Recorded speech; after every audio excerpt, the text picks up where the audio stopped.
Welcome to another episode of the Balancing Healthy podcast. And guys, I'm so excited because I'm announcing something so very exciting, literally in about 2 seconds. And it's something that I have wanted to do for a long time, pretty much since before I birthed the podcast. This is always something that I've always wanted to do, and I want it to grow, and I want it to be something bigger and better, and it's something I've never done before. And I'm low-key shitting myself, but it is something that I'm very, very excited to announce, and that is that on Sunday, the 17th of August, 2025, so literally less than a month away, I am hosting a live podcast event.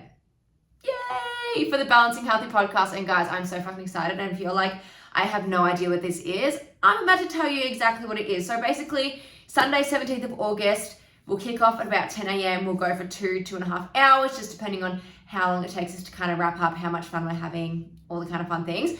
But it goes 2.5 hours. Basically, you guys will come into the studio. We're hosting it at a really beautiful studio located in Hampton in Melbourne, southeast. It is so gorgeous, this area, like honestly stunning. It is right near the beach. It is just beautiful. If it's a nice day, you can come over, you can, go for a beach walk first, then come hang out at the podcast event and just like have some chill vibes. So basically, you guys will come in, we'll do some mingling, some catching up, just like talking to one another, getting to know each other, getting to make some friends. There'll be some nibbles, some drinks, there'll be all the kind of things. And then the scary part for me, but I'll have all these chairs in there so you guys get to sit, chill, hang out. And then I'll be up in front of you guys, literally recording a podcast episode. So you guys aren't going to be on the camera. I'll be on the camera, but it's going to be me just kind of speaking, yapping, all the things I do best. And then we'll move it into a bit of like a Q&A type vibe, like in person, ask me any questions, like on the podcast, like very exciting. It's going to be very interactive. You guys can make it rogue as you want to be. Like, it's going to be a lot of fun. Now, if you're like, do I want to do this? Is this me? Like, who is this for? Like, firstly, yes, of course. If you listen to the podcast, of course it's for you. Like, it's literally going to be like the podcast, but in real life form, and we can like chat back and forth, and we get to eat food and have some drinks and get to meet everyone. And like, maybe there'll be a few little treaties around for you guys that I'm going to throw in there. So yes, absolutely. It is for you if you're listening, but it is really like a big chance for me. Kind of the biggest thing is to bring community together, because community is something that if I hadn't built a community, like this is even before I was a coach, like if I hadn't become a part of a big community online, like social media is so fucking big these days. If I had never done that, I really think I would have really, really struggled with my own personal weight loss, health, fitness journey. I would never have found my coach. I would never have done my certificates. I would never have started training clients. I would never have started doing any of this, never would have started this podcast. So if I had never had that community, I would literally not be where I am today. And this episode, we're going to throw it back a bit, but before I get into that, community is a big one. So I really wanted a space to be able to bring as many people together as I can. There are limited tickets, but as many people together as I can, just to kind of mingle with some like-minded people, some people that have had the same struggles as you, some people on the same journey as you.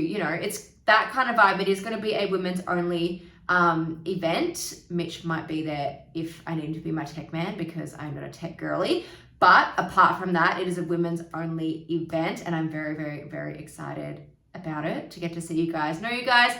And it is also a chance for you to learn some more about health and fitness, weight loss, training, anything that kind of is like the biggest topic to you, like something that is really on your heart, something you struggle with, something you find you get really confused about. There's a lot of misinformation online. You can literally use this as your chance to get other people's experiences on it, but also to actually ask questions from me, get some real life tangible feedback. Like, I can literally stand there and talk to you about your current life, what we can do, what we can change, like the things that I think are really going to help you benefit towards your goal without burning yourself out,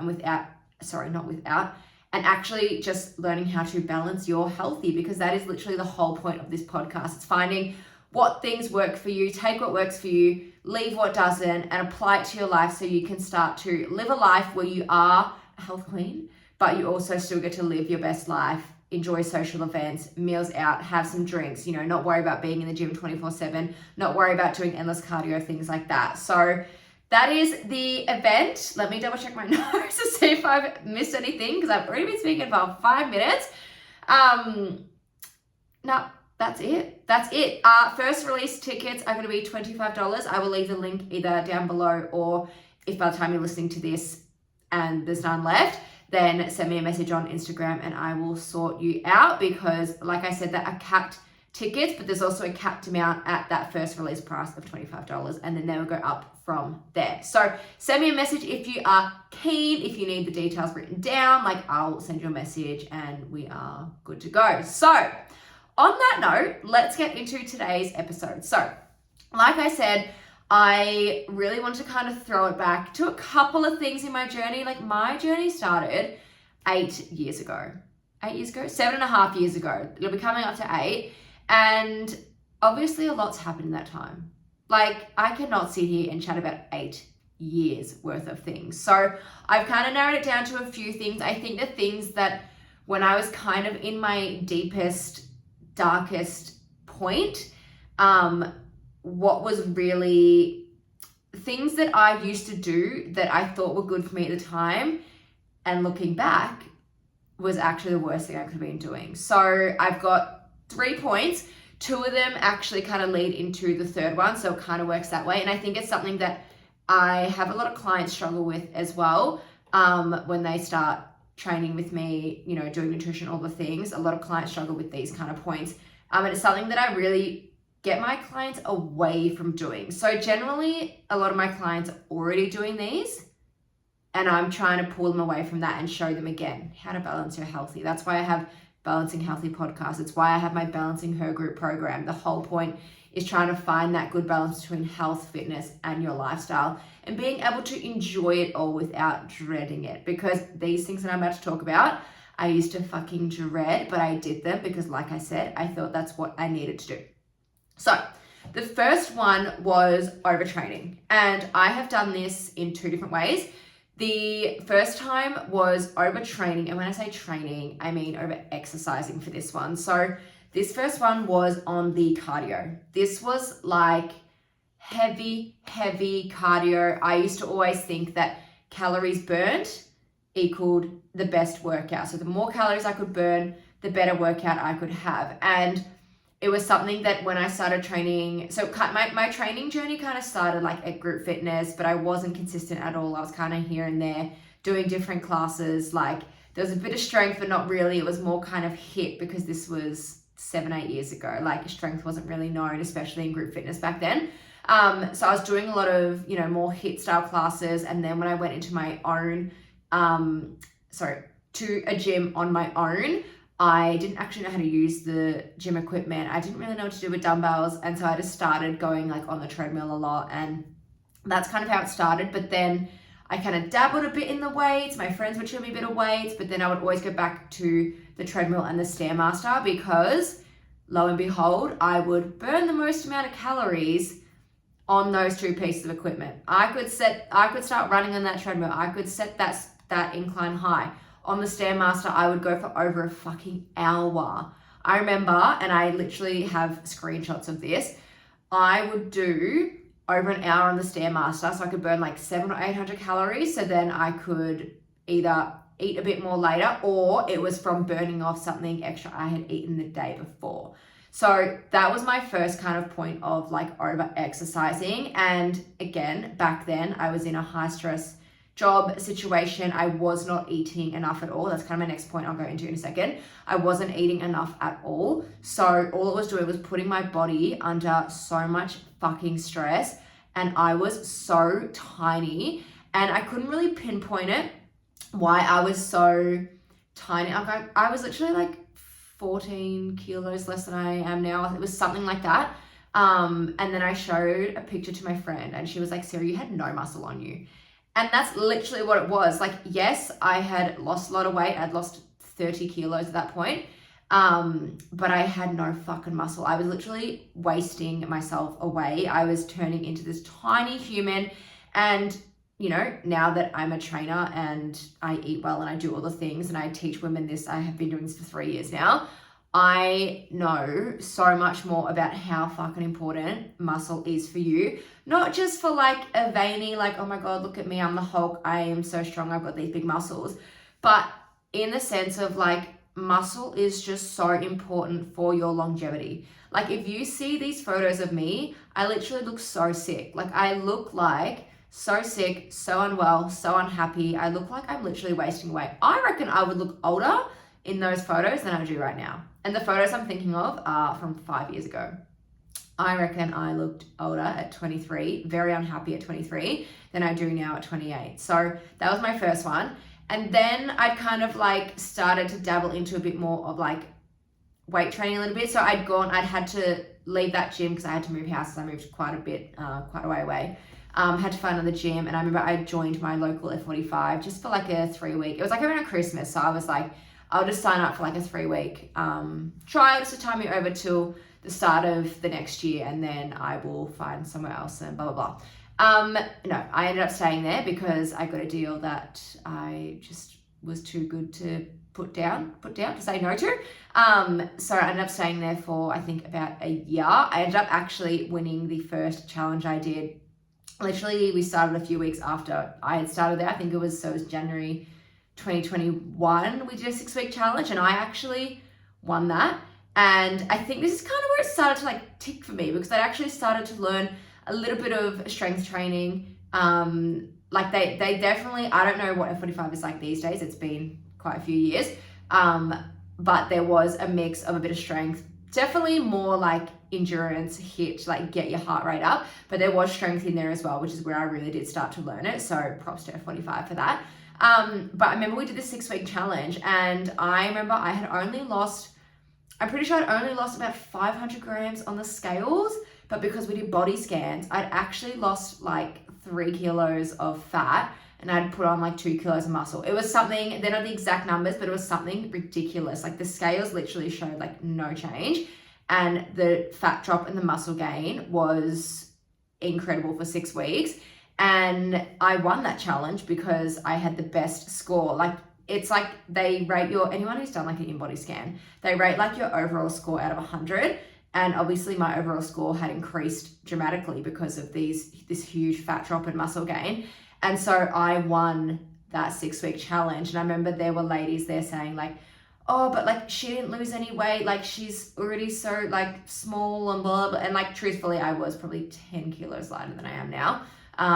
Actually, no, maybe 7 or 8 kilos.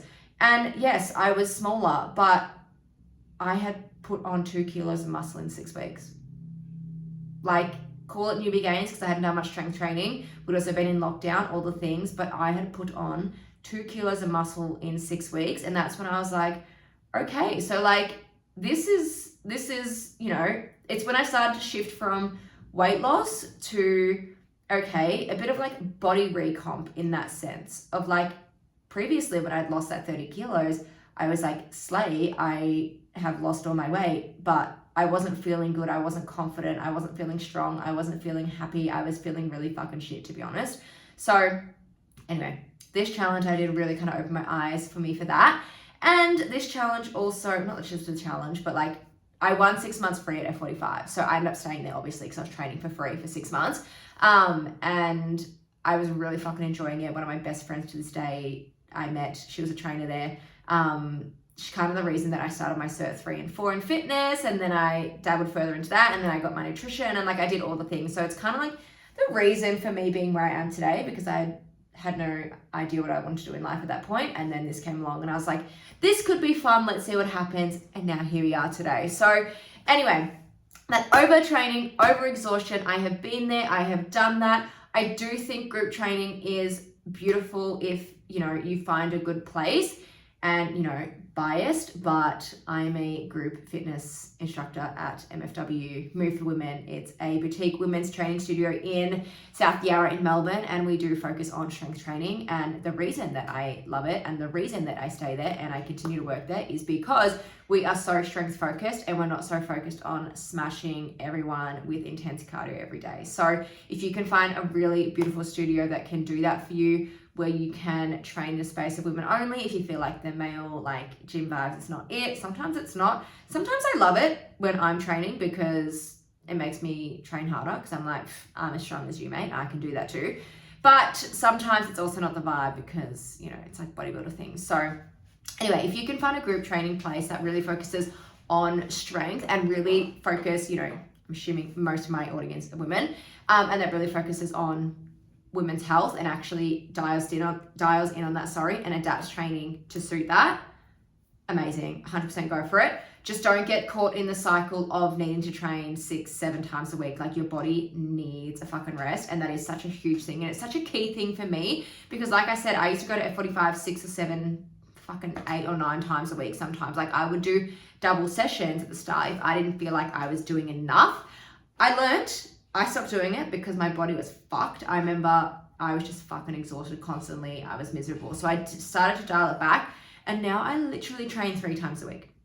3 times a week, and then I work on other days as well. Like, I train on my mornings when I'm not working in the morning. So every single morning, technically I am at the gym. I am moving my body. So I would definitely say for someone who is sits at a desk all day, that kind of job, definitely aim to strength train 3 or 4 times a week. That is like a really, really good sweet spot. I do 3 because my working days are really, really, really long. Like, I'm back to back with classes and clients.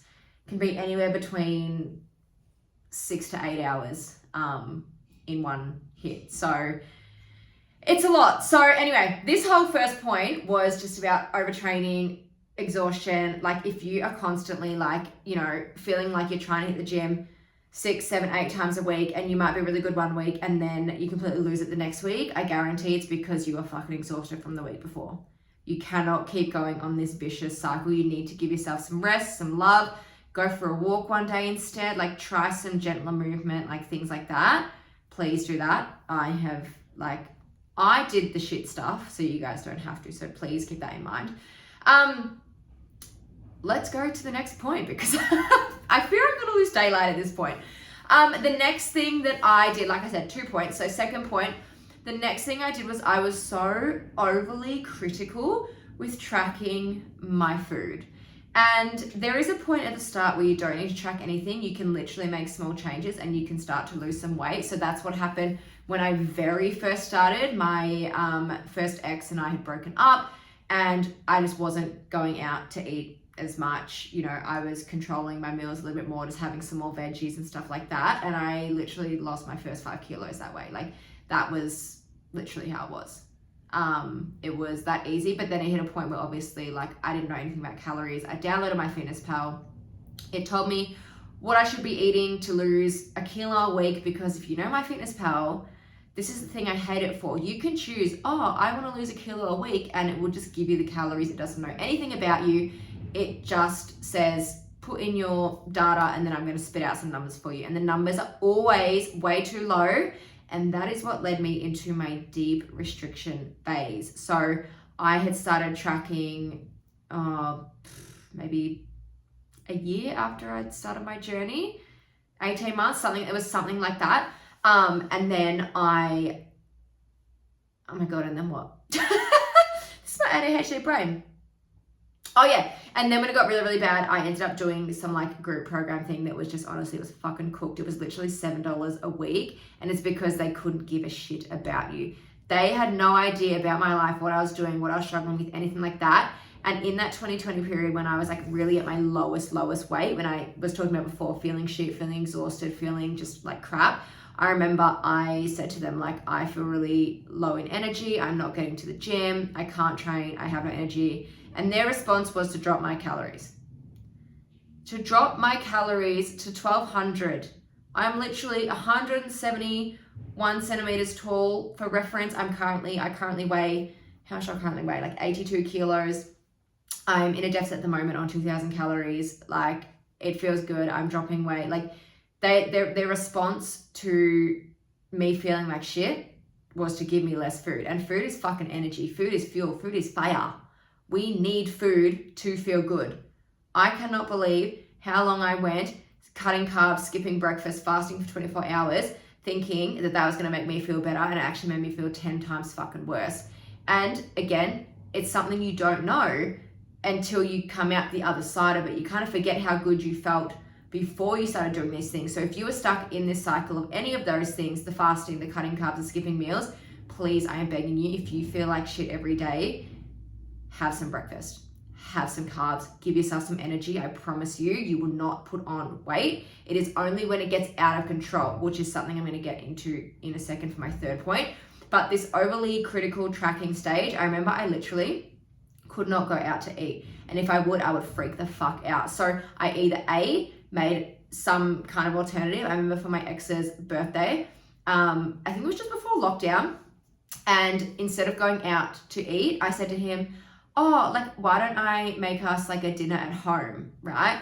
And I was keto at this point. I was on 1,200 calories. So I said, I'm gonna do burgers. And what I did was, I remember I made all the components, the burgers, I chopped up the salad, I got some buns and stuff like that.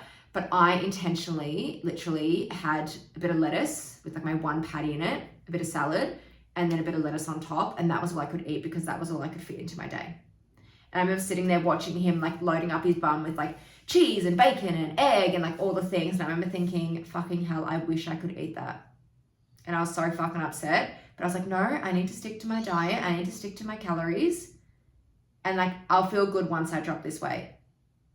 Truthfully, I didn't have any weight to drop at that point.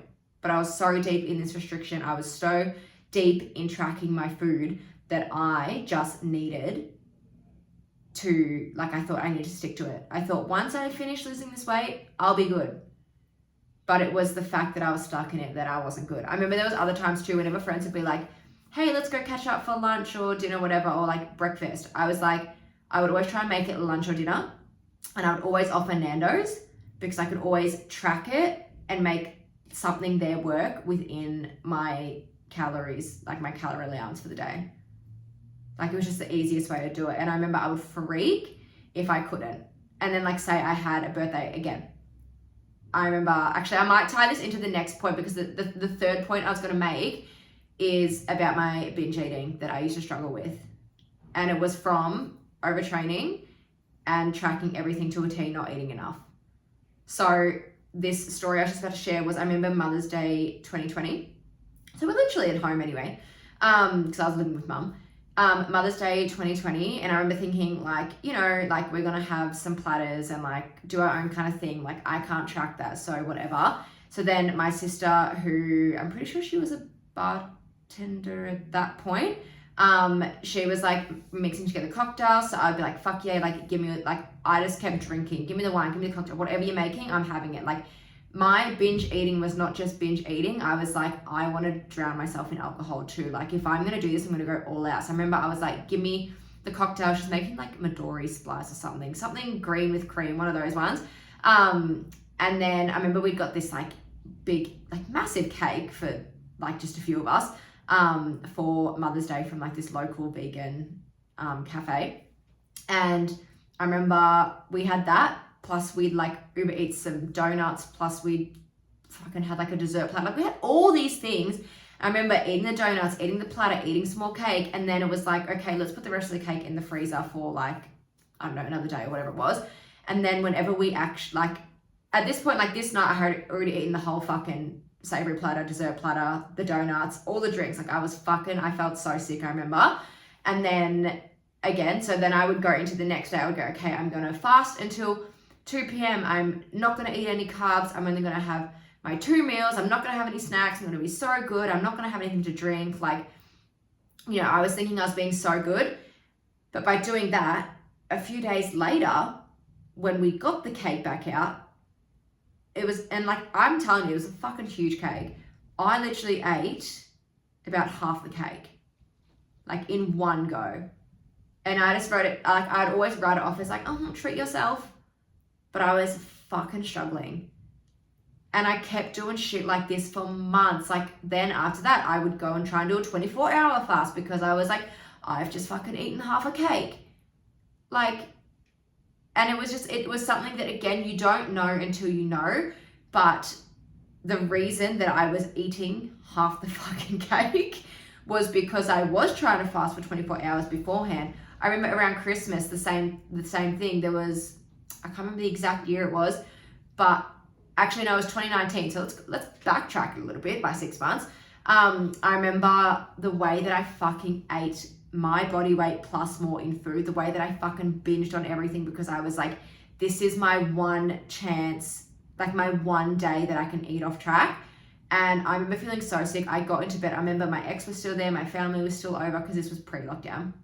Everyone was still over. And I got into bed and I started sobbing because I was in so much pain. I felt so sick. My stomach was so fucking sore because I'd eaten so much food. So the next day, of course, I fasted and I was like, I'm not going to eat anything. And then I was starving in the morning and I was like, no, I'm not going to eat anything. I'm going to wait until dinner and then I'm going to be good. And then, of course, because I had skipped food all morning, I got to dinner and I was binging on leftovers. Like, it just was this never-ending cycle. And so I spent, well, those two events were at least 6 months apart. I spent a good solid chunk of time doing this, a good solid chunk of time going in this binge, restrict, cycle, all the things. I remember another one, and like this is one that I actually did have on my notes. I remember, another one, I was going to my friend's house.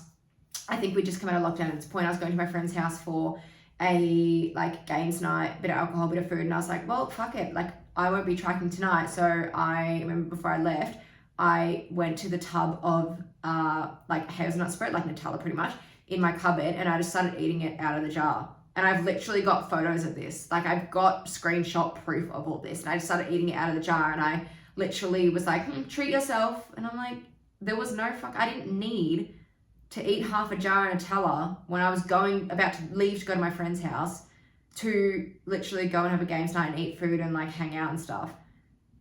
Another one I used to do, the Peter's tubs of like it's the light and creamy ice cream tubs. They're like, I think it's like 1.8 liter tubs. I remember I'd be like, oh, I just feel like a bit of ice cream. So I would I'd have the big tub in my freezer and I'd be like, I just feel like a bit of ice cream. So I would go and get my spoon and like have a little bit, and then I would eat the whole fucking tub because I was out of control binge eating. When I tell you guys, I have been there, I have done that, I have tried all the things, I am not lying. And the way to fix the binge eating, again, discernment, because there could be lots of different factors, but the biggest and most common cause of binge eating is not eating enough to begin with. So even if you're classically not overtraining, quote unquote, you might literally just not even be eating enough to fuel that lot of training, to fuel your everyday life.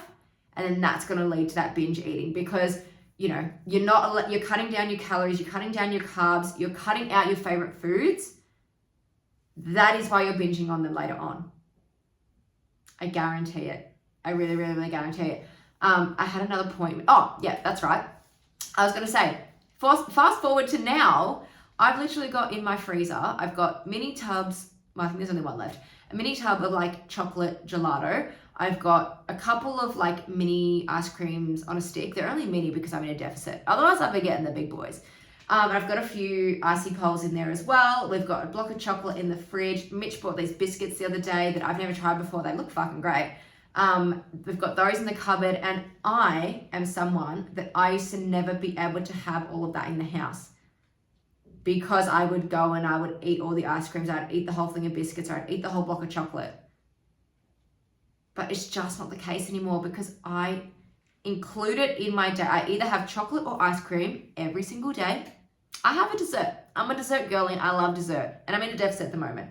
So I bought all those ice creams across the weeks and I've just not eaten them all. They're still in the freezer because I've just had them there.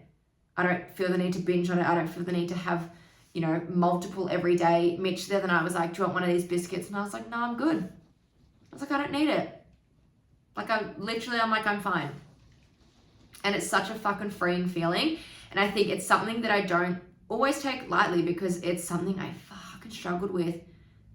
And I know there's people out there struggling with it too. I have clients come to me, they struggle with binge eating, and it's always the cause of they're not eating enough, and like they're not even eating enough for their maintenance, and they're cutting out all their favorite foods. Someone else has told them to go on this ridiculous fucking diet, and like, I'm just here to fix. I'm here to help.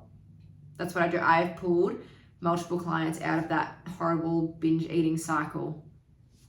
I'm telling you, if you can look at your training, if you can look at your food, if you can just allow yourself to eat some more food, allow yourself to relax in the training, not to the point that you don't train, but if you can hit that 3 or 4 times a week, something that is really going to work with your lifestyle. You might start at 1, start at 2. That's what I have clients do. and then we add on when we can, like when we're feeling good. Like once you've made that 1 or 2 session a routine, a really good habit, then you can add on another one. So if you can do those things, if you allow yourself to eat the fruit, allow yourself to go to social events, allow yourself to have a drink if you want to have a drink. Again, something that I thought when I was first qualified and, you know, I was first into the industry like 2-3 years ago, I was like, oh, I'm not allowed to show that I'm having alcohol. I'm not allowed to show that I'm liking dessert. I'm not allowed to show these things because I'm a nutrition coach and I'm a PT and people don't want to see that. And then I remember the first time I posted a photo on my story of me with a glass of wine at the pub. And the fucking responses I got from that were unreal. Like, I remember sitting there and I remember I said to someone at the time, I think I had a mentor at the time, and I was like, what the hell? And she was like, yeah, because people want to see this. They want to see that you know how to balance. They want to see that you can be healthy and you can, you know, coach nutrition and you can do PT and you can train hard and you can eat well, but you can still have fun and you can still do the things you want to do. Like, I used to put so much shame on going to the pub, but like Mitch and I go to the pub all the time. That's literally what we do. Like, we don't go out and have fancy dinners. We're either at home or we go to the pub.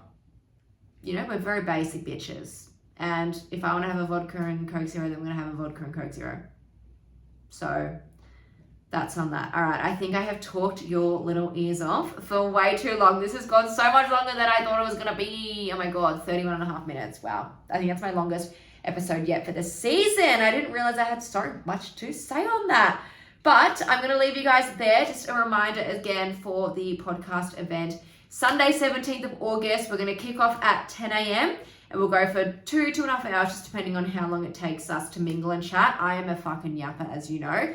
So I'll really try and keep it to that 12:30 finish mark. If you are keen, if you love the podcast, if you love having a yap, if you love catching up, if you want questions answered about health and fitness, if you want me to kind of talk to you in real time about, you know, how we can make health and fitness work for you, like what changes I can recommend for you in your life. If you love seeing what I do and you want a piece of my brain, highly recommend coming to this event. First release tickets are only $25. I'm not even announcing this to Instagram until Sunday. So you've got 3 days to get in. If it's been the 3 days and you're listening to this episode, just send me a message on Instagram. Try the link down below. If it doesn't work, send me a message on Instagram. I'll also leave my handle down below. And yeah, there's limited tickets for the event overall, and I'm having a limited number on the first release as well. So make sure you get in quick, because if you miss out, the price might go up before you get your ticket. So get in quick if you want the best price. But thank you so much for being here. I'm so fucking excited for this event, and I will speak to you guys in next week's episode. Bye.